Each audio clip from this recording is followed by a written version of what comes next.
अब 2019 के बाद और अब का क्या फर्क हुआ? अब आप मुझे बताएं, भौगोलिक परिस्थितियां वही है जम्मू कश्मीर की, टोपोग्राफी भी कठिन है, जो उसकी नेचुरल जो कंस्ट्रेंट्स है वो भी वैसी ही हैं, व्यवस्थाएं भी हैं, फिर कुछ ना कुछ तो हुआ होगा कि जो कल और आज में अंतर है। अब आप सिक्योरिटी की बात करते, स्टोन पेल्टिंग 0% हो गई। इसका मतलब कहीं ना कहीं यूनिफाइड कमांड में भी कहीं ना कहीं उस तरह से अमल नहीं हुआ करता था जिस तरह से होना चाहिए था, जो राज्यपाल शासन लगने के बाद हुआ, जब सीधे सीधे कमान गृह मंत्रालय के हाथ में आई। कुछ ना कुछ तो इसका जवाब देना होगा ना। ये तो एक केस स्टडी बनेगा। क्या कारण, ऐसा कौन सा जादू हो गया 4 साल में? सिविलियन और ओवरऑल किलिंग्स में 80-90% कमी हुई है। अभी आप कह रहे थे हम कश्मीर जाते हैं, पहले भी जाते थे, अभी भी जाते हैं, लेकिन भाई साहब अभी आप जाते हैं तो 150-2 करोड़ टूरिस्ट वहां पे है। पहली बार जम्मू कश्मीर में होम टूरिज्म शुरू हुआ है। मैं पूर्वोत्तर में रहा 7 साल, वहां होम टूरिज्म हमने शुरू करवाया था मेघालय में, क्योंकि होटल नहीं थे। जम्मू कश्मीर में होम टूरिज्म का कभी कल्चर नहीं था। डॉक्टर साहब तो इतना सालों से जान रहे हैं।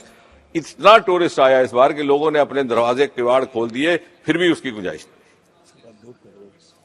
2.25 करोड़। तो ये अंतर आया है, और ये लोग इसीलिए आए, उन्हें लगा कि परिस्थितियां अनुकूल है वहां भ्रमण करने की। G20 का वहां समिट हुआ, और सबसे ज्यादा कामयाब, ये मैं नहीं कह रहा, जो विदेशी डेलीगेट आए उन्होंने कहा, डीडीसी के चुनाव हुए, भारी संख्या में वहां मतदान हुआ।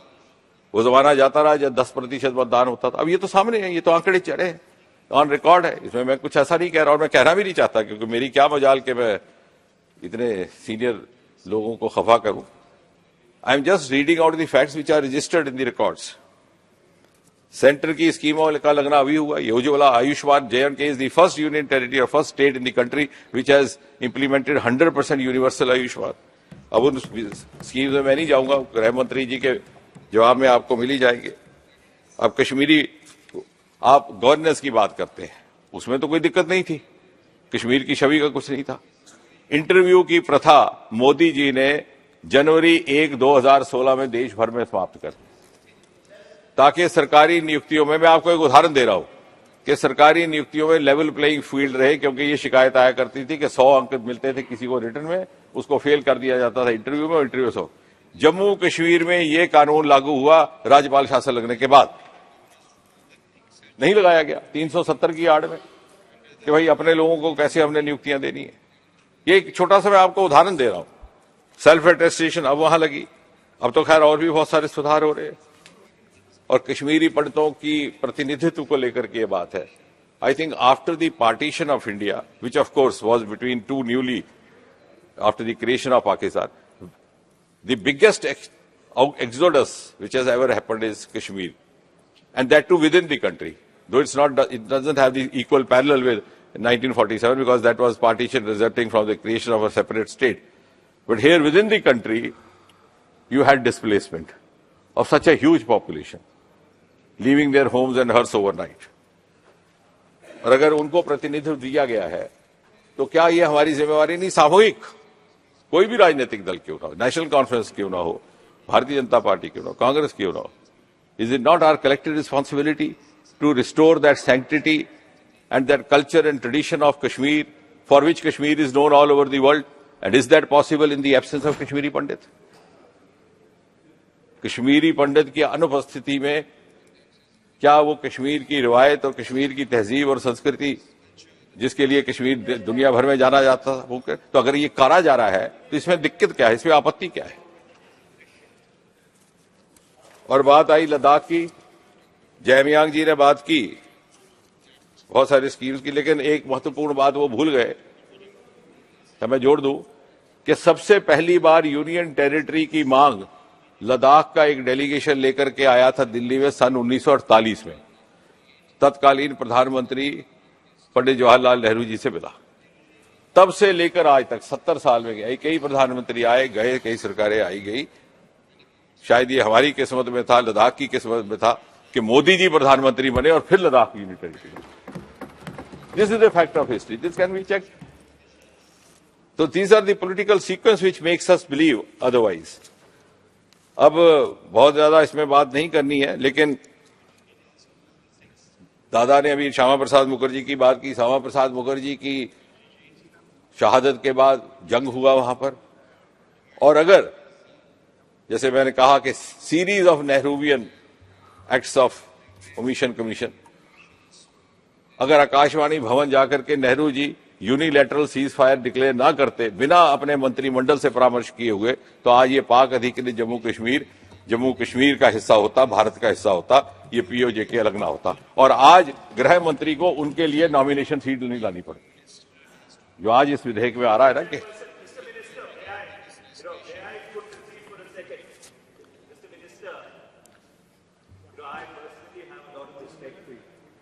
but the archival documents which have been unveiled very clearly say that the military advice which Prime Minister Jawaharlal Nehru was receiving from his commander-in-chief and the general staff was that the war has reached a stalemate, and so therefore there was no possibility of making any further gain, and that is why the ceasefire happened. And if you do not have faith in me, you can Google a Guardian article which was published just about a couple of months back, citing the Nehru archives and citing the advice of the Commander-in-Chief of the Indian Army, who said that a stalemate has been reached and no further progress is possible, and that's why a ceasefire was called.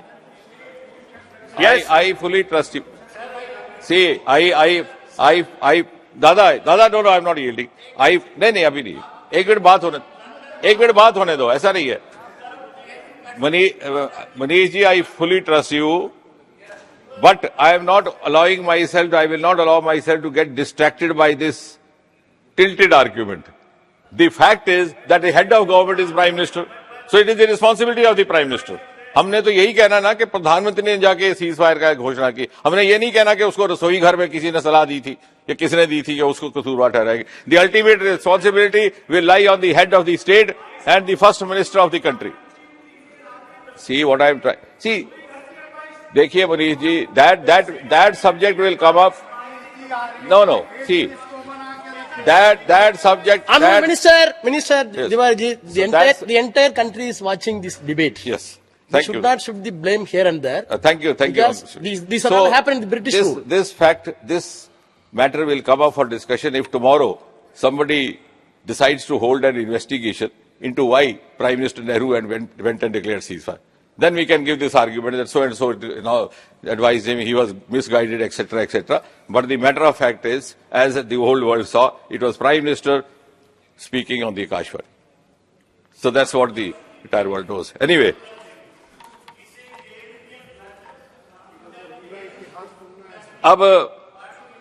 So I therefore not taking long. अब ये आ रहा है कि election बार election आप क्यों नहीं करवा रहे, तो शुरू से ये वाक्य से शुरू हुआ. तो मुझे ये लगा कि ये सवाल ट्रेजरी बेंचेस से पूछा जा रहा है या इलेक्शन कमीशन से पूछा जा रहा है. You can ask election commission but not here. हम तैयार हैं. भारतीय जनता पार्टी का हर कार्यकर्ता 24/7 365, कोई भी चुनाव हो, पंचायत का हो, विधानसभा का हो, लोकसभा का हो, हमारा कार्यकर्ता इस तरह सक्षम है, उसको रात को भी सोए हुए जगा ले तो उठ करके भारत माता की जय कह के निकल पड़ता है अभियान. हमारी तरफ से कोई इनकार नहीं. लेकिन जब उचित एक प्रणाली है, हम संवैधानिक संस्थाओं में दखल नहीं देते. Possibly your thought is conditioned by what the UPA was doing or what the Congress was doing. You were dictating the constitutional bodies. We do not.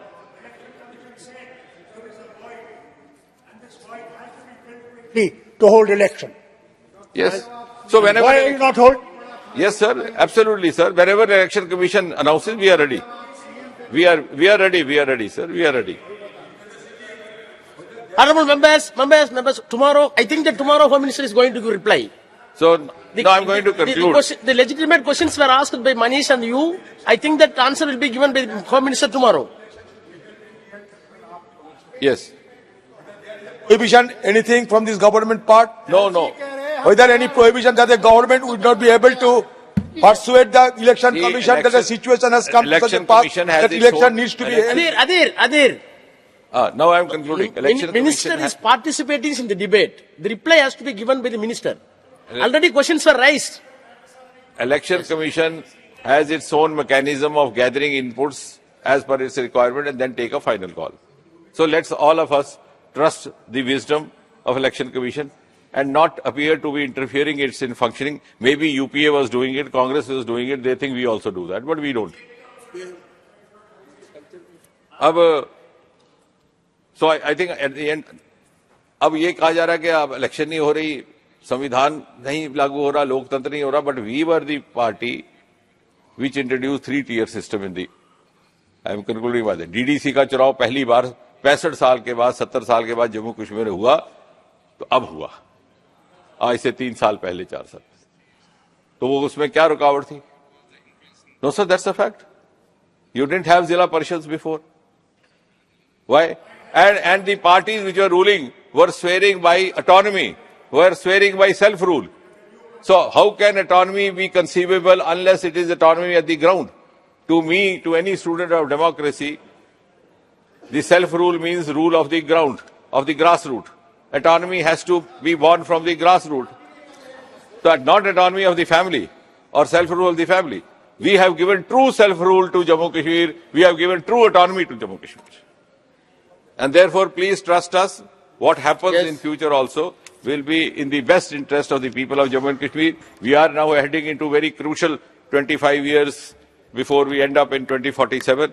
And Jammu Kashmir has started discovering its unexplored resources. Today we have a huge lithium store which has been discovered in Riyasi. We have the highest railway bridge in Jammu and Kashmir of the world. We have the longest Asia tunnel, road tunnel, Chennai Nashri, which is named after Sama Prasad Mukherjee.